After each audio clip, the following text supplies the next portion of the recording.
Hello, I'm here to show you about a timeline creation website from readwritethink.org.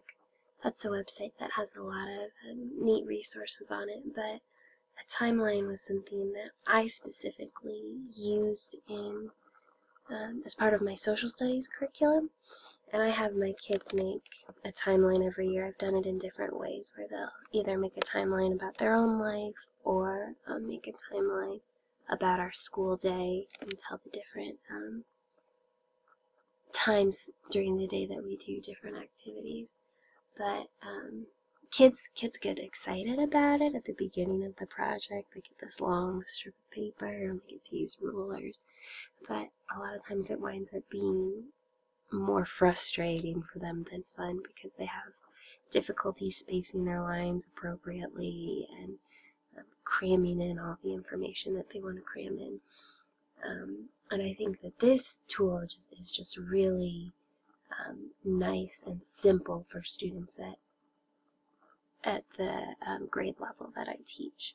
I came across a lot of timeline websites, and there are some that are really complex, and you can do a lot of neat things like insert videos and just customize your timelines a lot more than you can on this site, but they were, I think, too complex for my students, and I love the simplicity of this website and the fact that you don't need to even create an account to get started. This is the web page that I would direct my students to, and if you click on these, it just gives you a little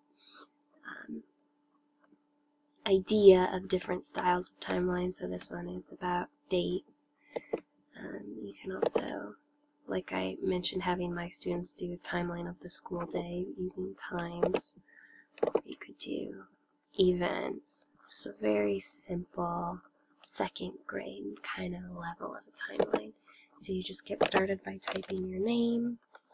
As an example for my students, I would say Miss Bungie. Maybe this would be our school day. Then you just press start, and it comes with this blank timeline. All you need to do is click a place to begin. You give it a label. Since this is our school day, the label that I'm going to use are times.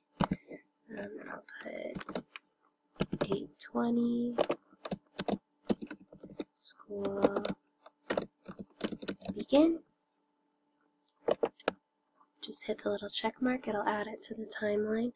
Then as I move the mouse around, it moves the little timeline, and I just click it to put it where I want it to go. If I want to slide the circle over, I just click on it and I can slide it.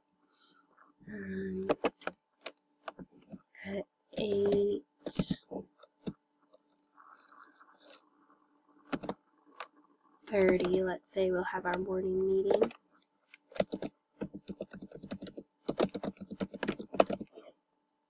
I click the check mark and the new timeline, the new date shows up.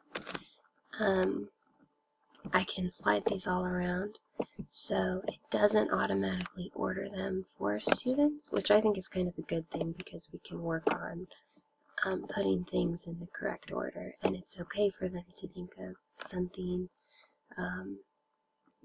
later that would come in between the dates. They can just add it when they think of it and slide it over to where it needs to be. When the timeline is finished, you just click finish, and you can save it to your computer. It doesn't save on the website, which is kind of nice. They don't need to create any kind of account or anything. They can save it to the computer, they can print it, or they can send it. Here's a different timeline that I created. I just did one of my life. And so if I want to go back and change something, I can just double click on it. Here's a description that I added. You can't see that on the timeline, but if you go to the print version, it will print as 2 pages if you want it to. So showing the timeline here, and then the items, and then this tells you the specific information. So if they were doing a more elaborate project, you could include that as part of it. Another thing that you can do is add a picture. So if I wanted to go to this one, I could go choose image. I wanted to show a picture of my classroom. Here's the one we created for this class. I can size it the way I want to or move it around, but I'm just going to say OK, and that'll just be added to the timeline to show an image there.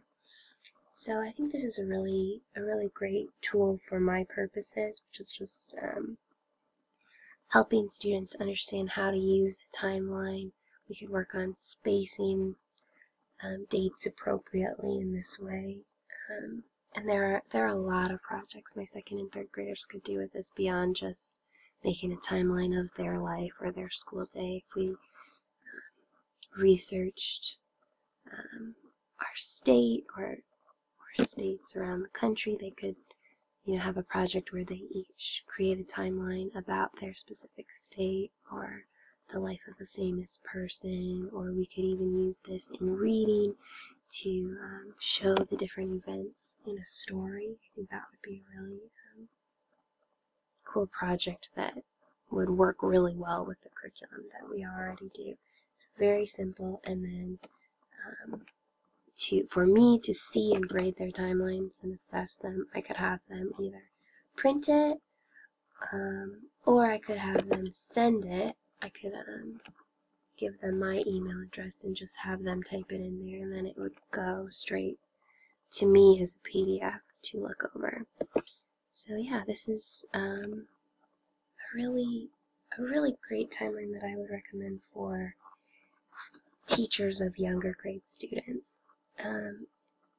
It addresses the ISTE Standard 3A, demonstrate fluency in technology systems and the transfer of current knowledge to new technologies and situations, because this is we already do make timelines in my classroom, but this allows us to do it on a new technology that would be a little bit more student friendly and engaging for them.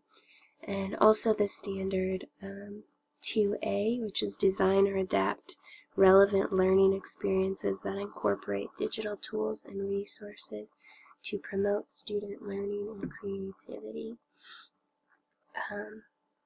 This digital tool will really make the process of learning about timelines a lot more student friendly than a paper and pencil timeline was, and could give them a little more room to be creative with it. So, thank you for watching.